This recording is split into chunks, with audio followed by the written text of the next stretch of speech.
about 10% of them being a part of the investigation. Kasi dadami pa yan. It will still branch out. Magandang araw mga kababayan. Good news or bad news ba ito sa mga taga-House of Representatives?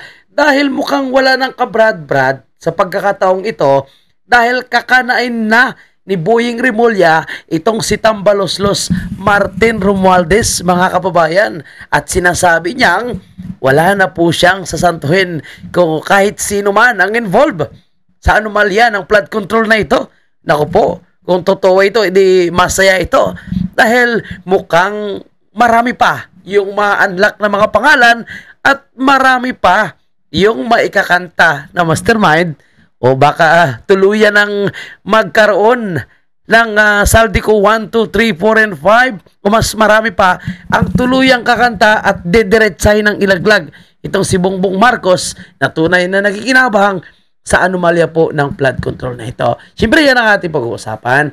At mga kababayan, no, hindi pala malinis ang sekretary ng Department of Education ngayon hindi po si Vice President Sara. Ngayon, sapagkat marami pala itong mga alalay na mukhang kumukuha ng kickback para di umano kay Secretary Angara, dating senador, at may hawak po ng Committee on Appropriation, ngayon ay Secretary po ng Department of Education.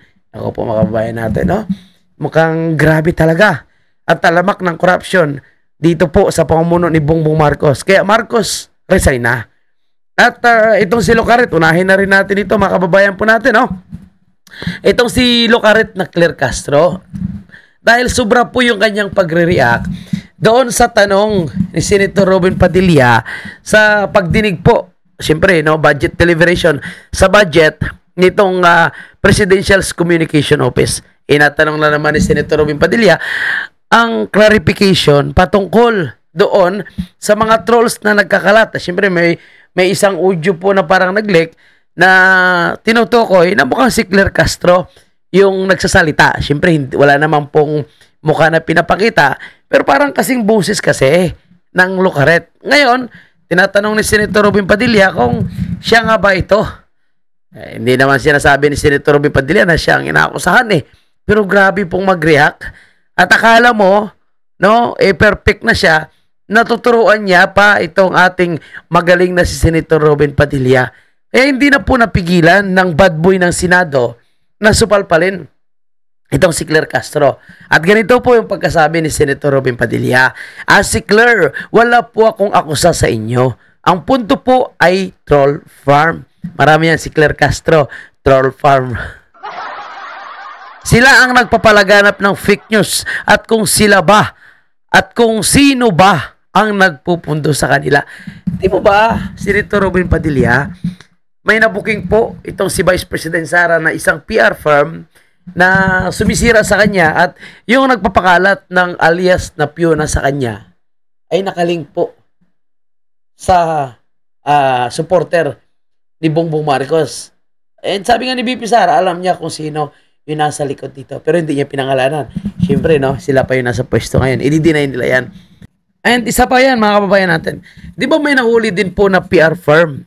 Itong si Senator Marcolita, kung saan ay iniba nila yung sinabi po ni Master Sergeant Cutisa doon sa pagkanta sa mga mali-malitang pera na diniliver kay Martin Romualdez, Saldico, at sinasabi pa nga, no, na konektado kay Bongbong Marcos. And now, pinatunayang totoo ni Saldico.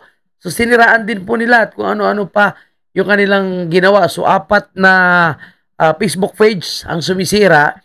Pero nung tiniris nga po yung number, ay nalaman kung kanino ito.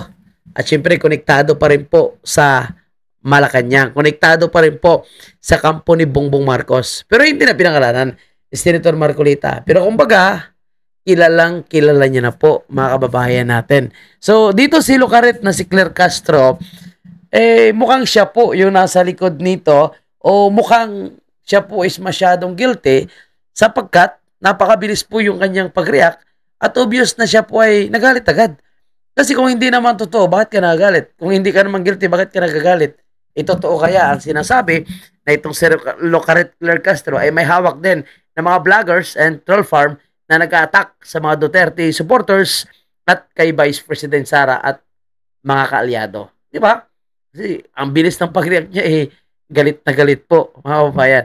So, obvious na mukhang tinamaan siya. At sinasabi nga po, mga kababayan, pati ito po si Kadon, ganun din po yung estilo ni Kadon, na ngayon ay pilit pa rin nila na sinasabi na napakagaling daw po ni Bongbong Marcos at sinasabi na umangat daw po ang buhay ng mga Pilipino sa pamumuno ni Bongbong Marcos. And that is 100% ay kasinungalingan. Di po ba? No? And kita nyo po yung kanilang estilo ngayon kung paano nila atakihin si Vice President Sara. Tinanong ng media si Vice President Sara patungkol sa constitutional successor. Kung saan si VP Sara po syempre ay wala naman silang magawa. Kung mahiya po si Bongbong Marcos at tuluyang mag-resign, si VP Sara talaga yung magiging presidente. So galit na galit po sila. Inatake nila yung ating vice presidente at sinasabing hindi po siya karapat-dapat na maging presidente, no? And napapansin ko lang na ano nangyari kay Claire Castro, 'di ba? Abogado po siya.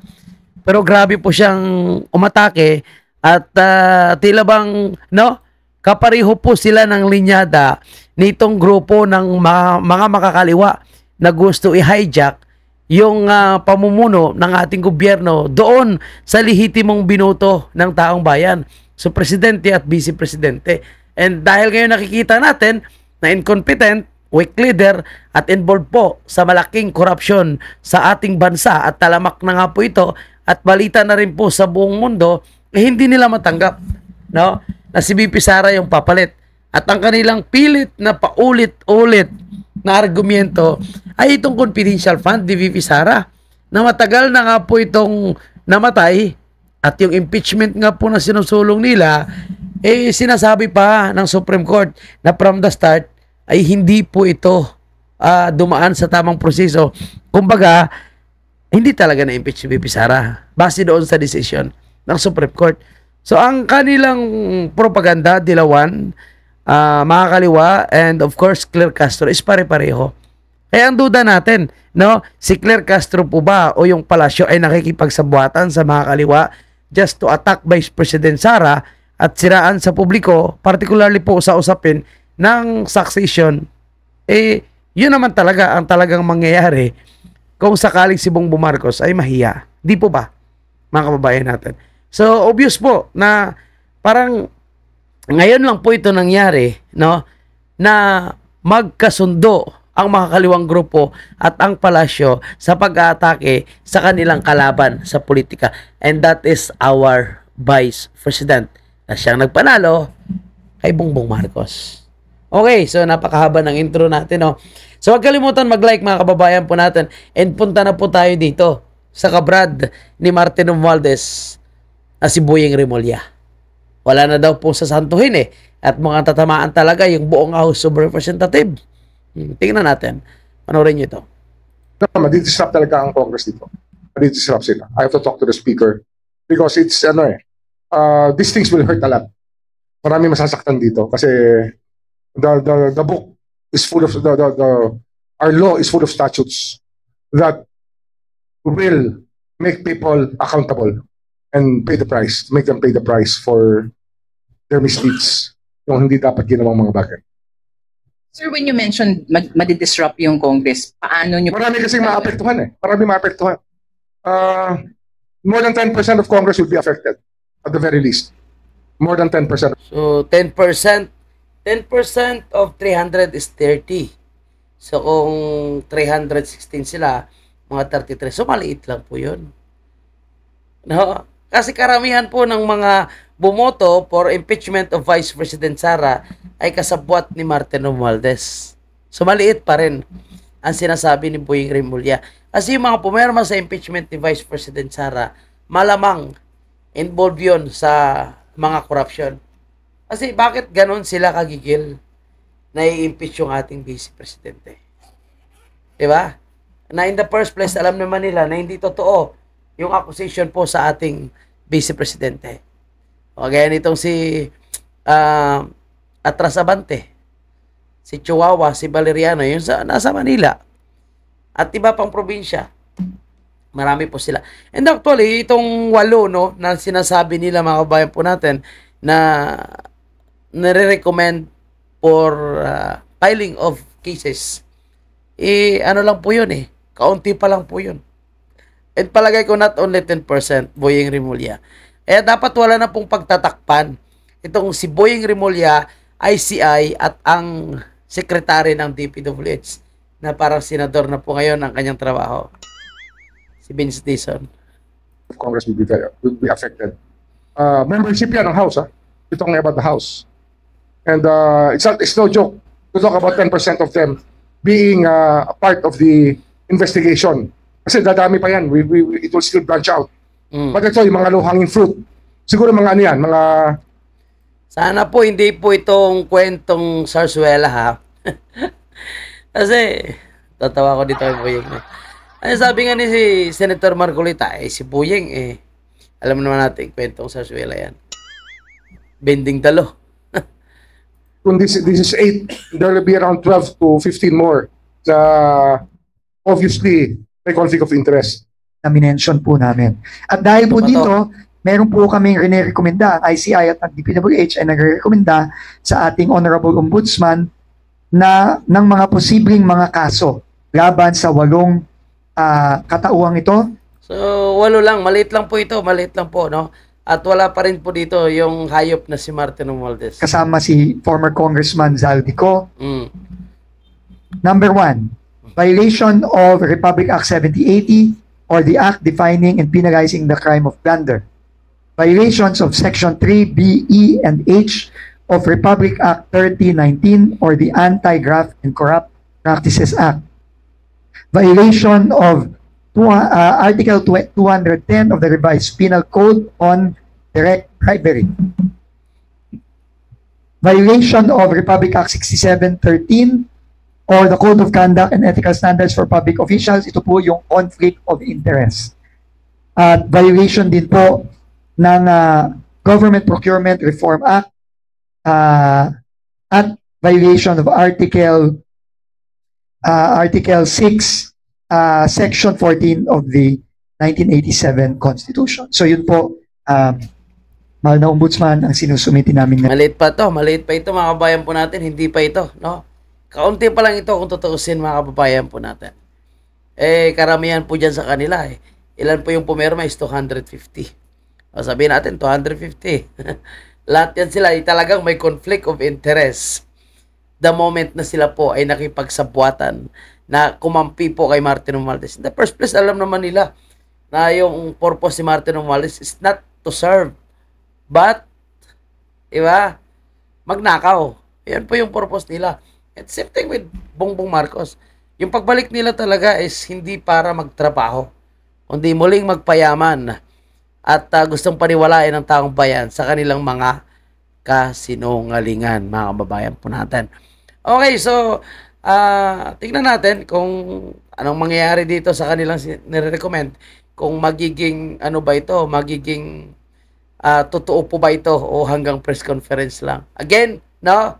Ngayon ko lang nakikita na ang gobyerno natin ay magkasabwat sa pagnanakaw at sa kasinungalingan at demolition job, propagandista at destabilize kay Vice President Sara. Kasabwat na ngayon, no, ng gobyerno natin, particularly po ang tagapagsalita na si Claire Castro, itong grupo mga kaliwa. Kasi kung titingnan nyo iisa lang po yung kanilang estilo sa pag-aatake sa Vice President Sara. Lalo na nung sinabi ni Vice President Sara na handa na po siya kung sakaling may mangyari o kailangan niyang palitan itong si Bongbong Marcos. Sumabog po sila sa galit. In the first place, yan po yung purpose kung bakit tumakbo si Vice President Sara for Vice President. Diba? Kailangan niya maging handa sa anumang mangyari sa presidente dahil yan ang purpose ng Vice Presidente. And of course, no, yung involvement ni Bongbong Marcos, yung kanyang asawa, si Lisa Aranita Marcos, ang kapatid ni Lisa na si Martin Aranita, at itong si Sandro Marcos. Of course, Martin Romualdez. At ang kanyang mga sekretaris. Kasama po itong si Secretary Francisco Tio Laurel. Of course, wala po silang i-deny. Kaya malaking kasindikatuhan actually mga kababayan po natin.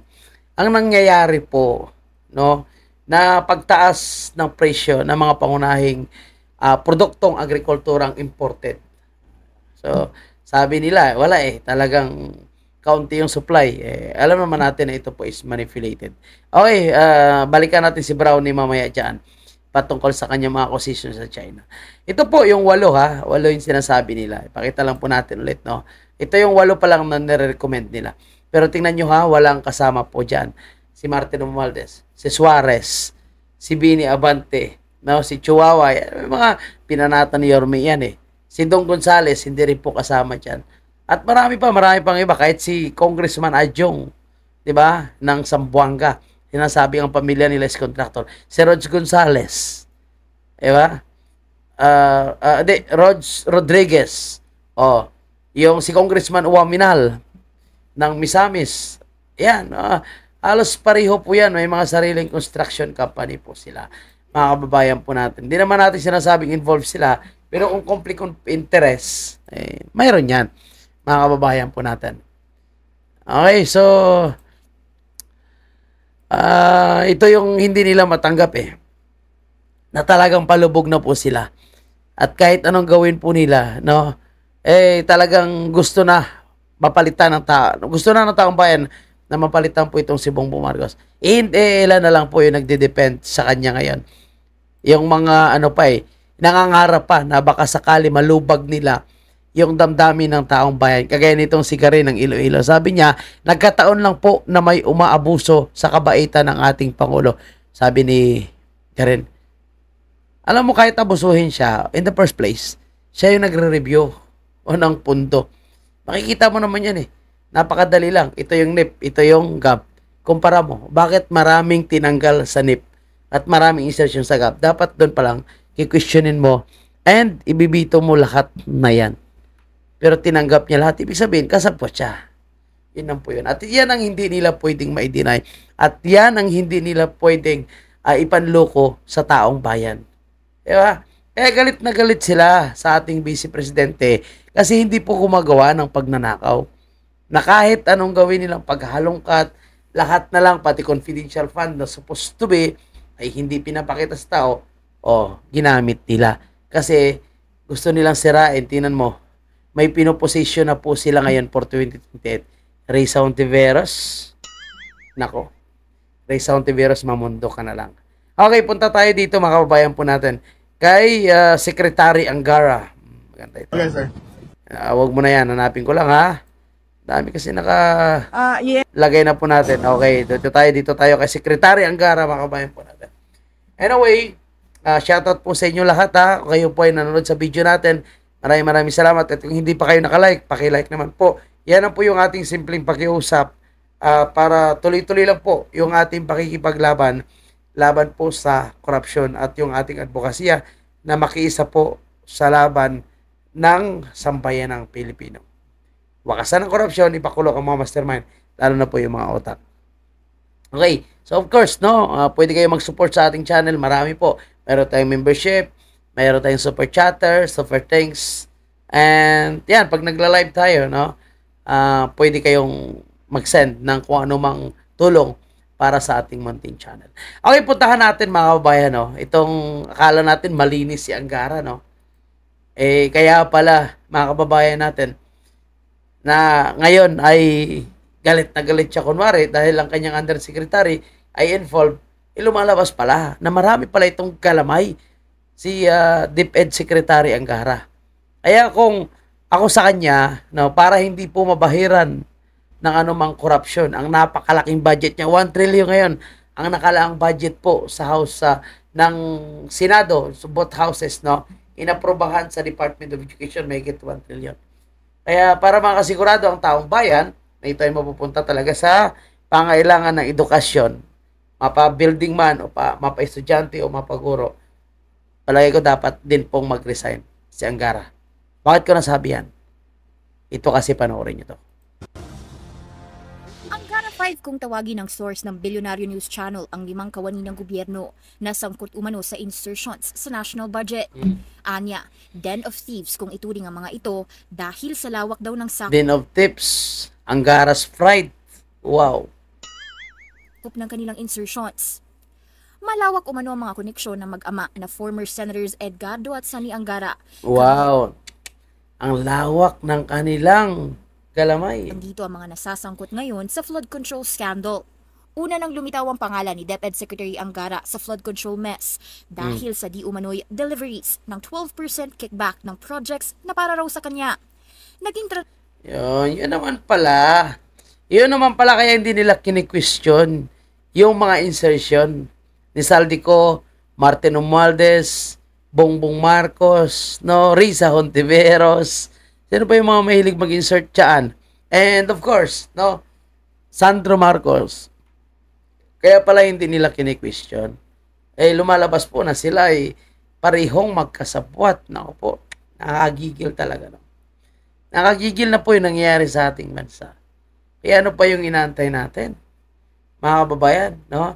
Ibig sabihin ito, dahil tinanggalan nila ng budget ang DPWH, nilakihan ang Department of Education, doon na naman sila magnakaw. Tanong lang, di ba? transaksyon daw ito ni flood control whistleblower Roberto Bernardo sa umano'y protege ni Angara na si dating DepEd Undersecretary Trigiv Olivar. Siya ang unang lumitaw na pangalang Angara Tide na nasangkot sa flood control mess at kalaunay bumaba na sa kanyang pwesto. Broads. Nag-resign na pala. Buti naman. Nahiya sa pagmumuka.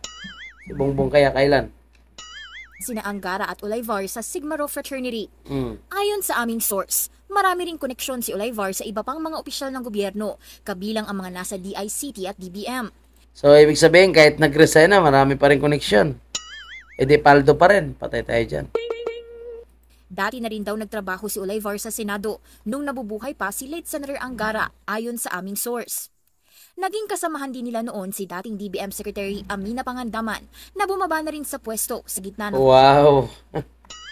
Grabe po. Parang networking business pala.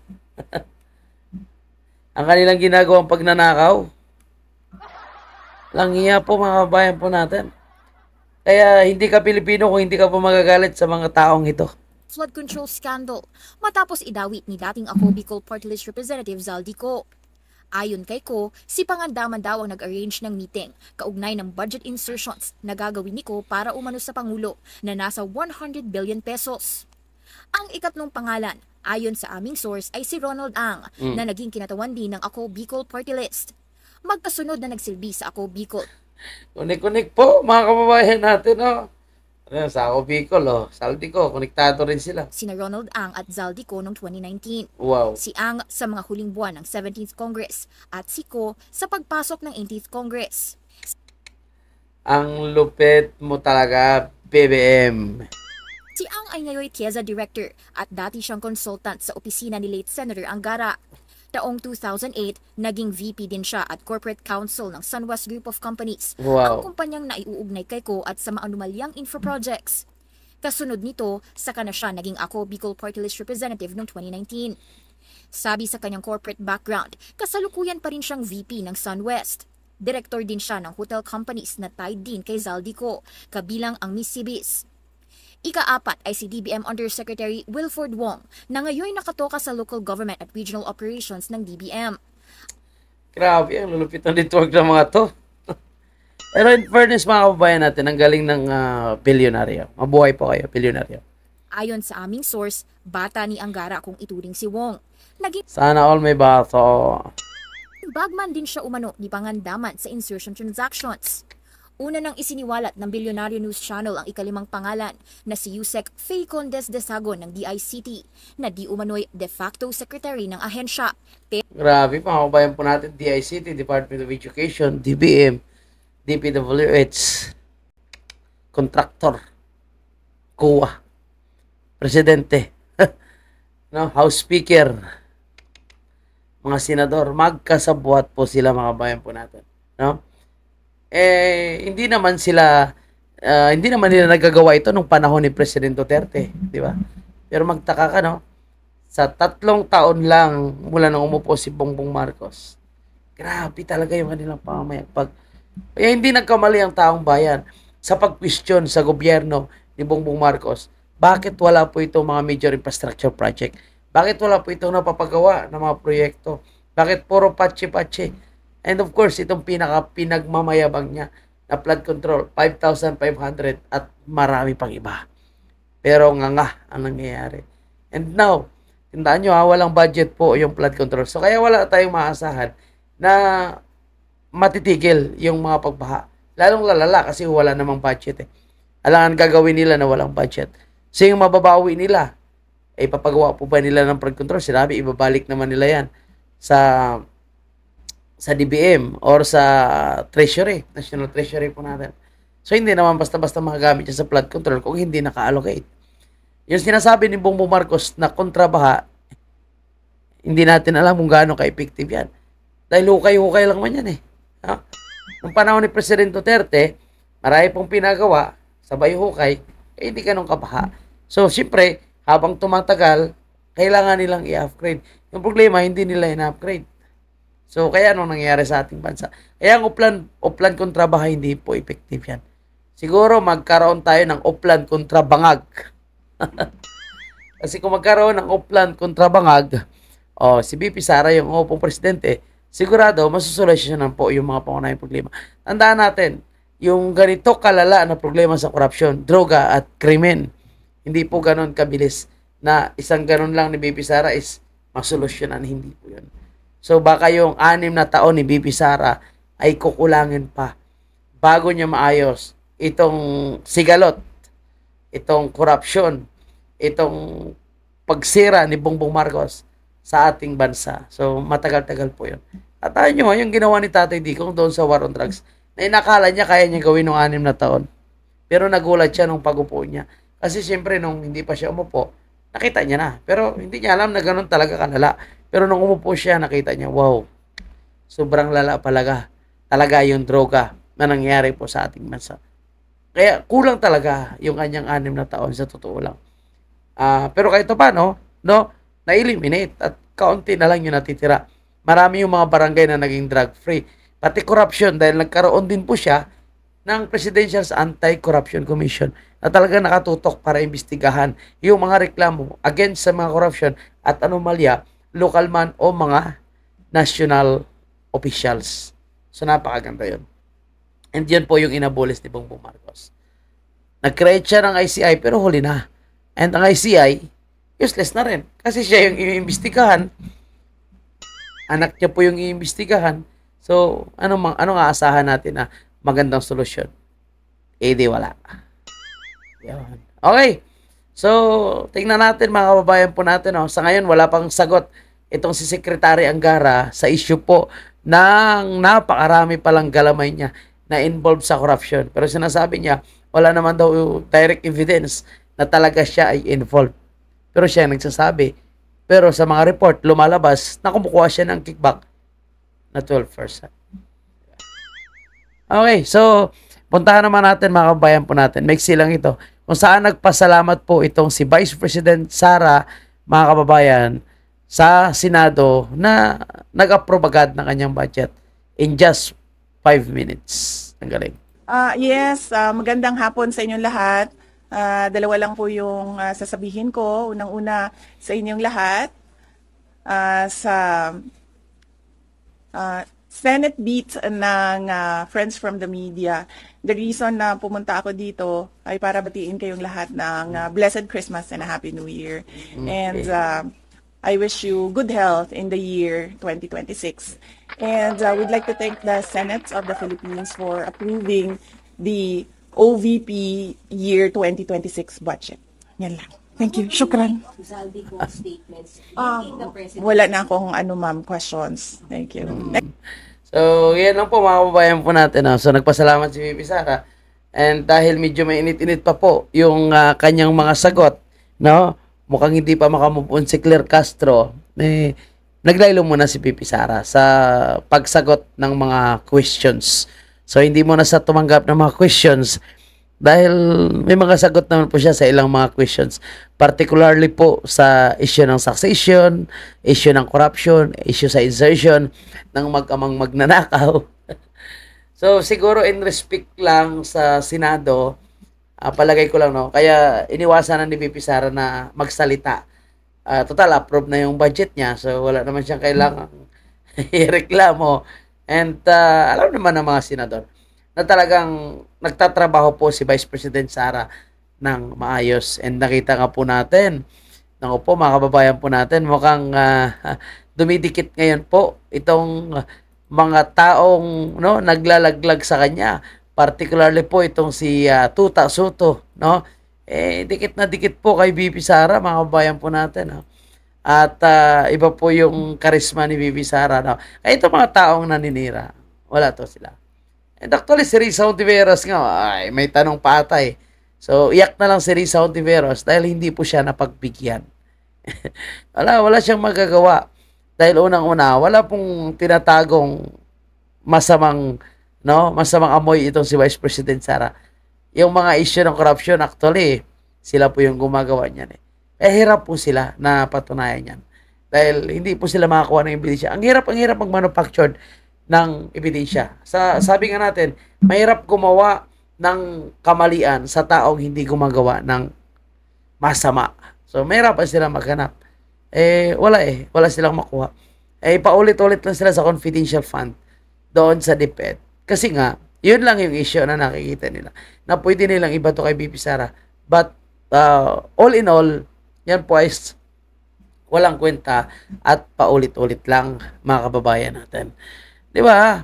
Okay. So, maraming salamat sa mga senador at tinaprubahan agad nila yung budget po ng Office of the Vice President. So, yung mga galit na galit, magalit na lang kayo. Wala kayong magawa. So, puntahan naman natin, mga kababayan, itong ICI. Okay, sir. Okay, magandang umaga sa inyo lahat. As been inquired by the media, the commission this morning, nakatanggap kami ng sulat galing kay Congressman Sandro Marcos expressing his willingness to appear before the ICI and to share whatever information he has with regard to the ongoing investigation of the...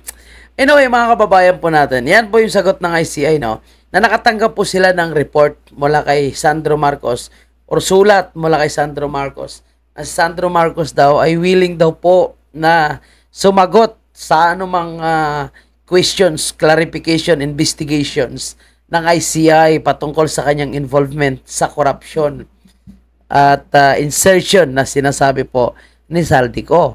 Pero palagay niyo po, mga kababayan po natin, may magagawa po ba itong ICI na ito? Palagay niyo po ba gagampanan nila ng tama at walang kinikilingan, no, sa pag-imbestiga sa issue po nitong si Sandro Marcos? Yan po yung kaduda-duda. Dahil ang nag-create ng ICI si Bongbong Marcos, ang imbestigahan yung anak. Yung pumili sa kanila, nagbigay ng trabaho at malaking sahod ay si Bongbong Marcos. Ngayon pa imbestigahan nila si Sandro Marcos. Palagay nyo, pakatotohanan kaya nila yan? Una pa lang yung pag-imbestiga nila doon sa mga flood control, no, doon sa Ilocos, hindi naman nila ginawa ng tama. Diba? Cover up po yung nangyari kay Martin Romualdez. Asan ka pa? Si Martin Romualdez ang head ng House of Representatives. Kasama siya sa mga gumagawa ng insertion at nag-uutos, nag-control. Pati nga sa budget ni VP Sara, sa budget ng militar. At kung sino mang kongresista kailangang luluhod sa kanya. Tapos sabihin na wala daw pong direct evidence na nagtuturo kay Martin Romualdez. Sinong maniniwala dyan? Now, Sandro Marcos mag-submit ng kanyang sarili for investigation. Wow. Siyempre, no? Mga kababayan po natin. Diba? Yan po is pakitang tao lang. Para kunwari, palabasin na siya po ay malinis. Pero, sa totoo lang, yan po ay hindi naman nakapani-paniwala. Kaya, okay, tapusin natin itong sinasabi ng ICI. Commission on the anomalous flood control projects. So, I would like to confirm that. And we will have the commission, because right now, naghihiring sila. They would have to convene and decide on when the congressman will be available or for a hearing. Ilasim natin sa sir. Well, right now, if you read the request of Congressman Sandro Marcos, it was not stated there. So based on our rules, unless there's a request, formal request for an executive session. So, yan po, tinatanong kung ila-livestream ba. Ay, siyempre, hindi ila-livestream yan. Pero kung talagang transparent po sila, total, gusto nila patunayan sa taong bayan na hindi po sila bias at hindi po sila kontrolado ni Bongbong Marcos, dapat i-livestream nila para makita po ng sambayan ng Pilipino yung katotohanan sa pagnanakaw po sa pera ng taong bayan. Ewa, kasi maliliit lang po na isda yung kanilang pinapahuli. Puro sapsap. Ang gusto ko natin, makulong ka at least Martin Romualdez. Kasi saldi ko, wala naman tayong aasahan, di ba? Saldi ko is nagpakalayo-layo na. Pero at least, tuloy yung kanyang pagpupulgar. Inapapansin na ngayon ni Claire Castro yung kanyang buhok. Napabago-bago daw. Okay. So, puntahan natin, ha? Ito, isama na rin natin ito, mga kabayan po natin. AFP Chief Romeo Browner Jr. naniniwalang China lamang ang makikinabang sa panawagang kudita. Oh. Imagine mo, ha? No? Wala na po silang makitang sisisihin at wala na po silang makitang ibang diversionary tactics. China na naman. Ano ang pakialam ng China po sa nangyayaring corruption sa ating bansa? Hindi ba naisip ito ni Browner, mga kababayan po natin? Let's say, corruption. China ba yung nagnakaw? Flood control, China ba yung nagpapa-implement? Romeo Browner. Ito pagiging bangag ni Bongbong Marcos at pagkanta ni Amy Marcos, China ba yung may kagagawa niya? Yung lugmok na kahirapan sa ating bansa, yung pag-withdraw ng foreign direct investors, yung ayaw pumunta yung mga investors, China ba yung may kagagawa niyan? Bakit China naman siya say? Ang issue ninyo sa China is doon lang sa West Philippine Sea na hindi nyo naman kasi inaayos. Again, sabi nga ni VP Sara, hindi ako nakikialam dyan sa issue ng teritoryo sa West Philippine Sea. Kasi trabaho po yan ng presidente. Yung pagpapatupad ng foreign policy. So, hindi trabaho ng vice presidente. So, bakit siya magko-comment sa trabaho hindi niya naman kaya? Of course, pag kukondina, kayang kondina, napakabilis. And si VP Sara, kinukondina niya ang ginagawa ng China. Tayo, kinukondina natin.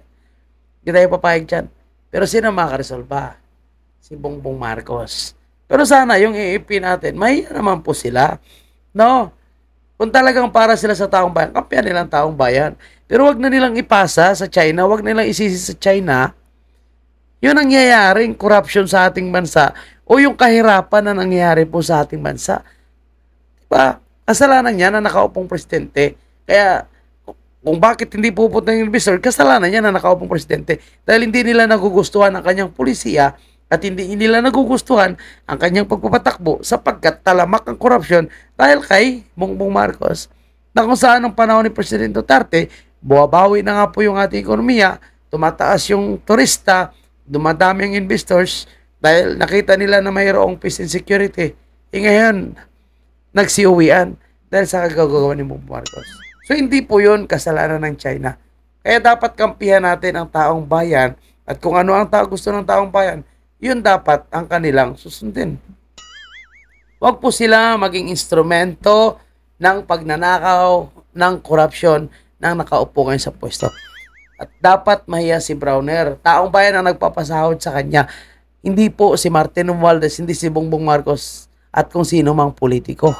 At kung sila po ay nakakatanggap ng mga bonuses o mali-malitang pera, hindi din po yun pera ni Martin Romualdez.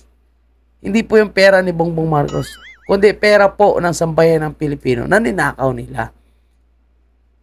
So, dapat ibalik nila sa taong bayan. Kung nakatanggap sila ng mga allowances, hindi rin po yun pera ng sino mang politiko, ni Martin or ni Bongbong or kanino man. Pera po yun ng taong bayan. Kaya dapat doon sila kumampi sa taong bayan. At huwag nila takutin ang taong bayan na kung sino man ang nagsasalita ay sabihin nilang destabilization. Kakasuhan nila. Di ba? Mga propagandista. Huwag pong ganun. Dapat kumampi kayo sa taong bayan. Maawa naman kayo. Para pare-pareho po tayo makikinabang nito kung gumanda po yung ekonomiya natin.